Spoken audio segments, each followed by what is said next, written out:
Guys, আজ থেকে আমার এক্সটার্নাল পরীক্ষা শুরু আর আমার ঘন্টাটাও পড়া হয়নি। তাই আর কি বাড়ি থেকে জিরো প্রিপারেশন নিয়ে বেরিয়ে পড়ি। তারপর বন্ধুর BMW করে রওনা দিই কলেজের উদ্দেশ্যে। তারপর বাকি বন্ধুদের আগমন ঘটিয়ে আমরাও রওনা দিই কলেজের উদ্দেশ্যে। আর পরীক্ষার টেনশন থেকে মুক্তি পাওয়ার জন্য এরা কি গান চালিয়েছে শোনো। এই আমাদের এই বক্সে গান চলছে। शर्म है कुछ शर्म आया है। তারপর চলে আসি আমরা আমাদের এক্সাম সেন্টারে। তারপর পরীক্ষা দিয়ে এসে আমরা বাইরে আসি একটু জল খাওয়ার জন্য। আমরা পরীক্ষা সেই লেভেলে দিয়েছি, স্যারেরা সব বলে দিয়েছে। আমি স্যারের সব বলে দিয়েছি। आप कहाँ थे ज्ञानी बाबा? So guys, আমরা এখন পরীক্ষা টরীক্ষা দিয়ে বাড়ি যাচ্ছি। अबे शर्म है कुछ। ও যে গাদা খাই সে ঠিক বলছে যে গাদা খাবো।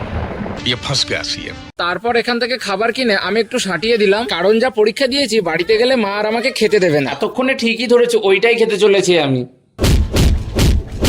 তারপর একে একে সব বন্ধুরা বাড়ি চলে যায়। তারপর আমিও আমার বন্ধুর সাথে বাড়ি চলে আসি।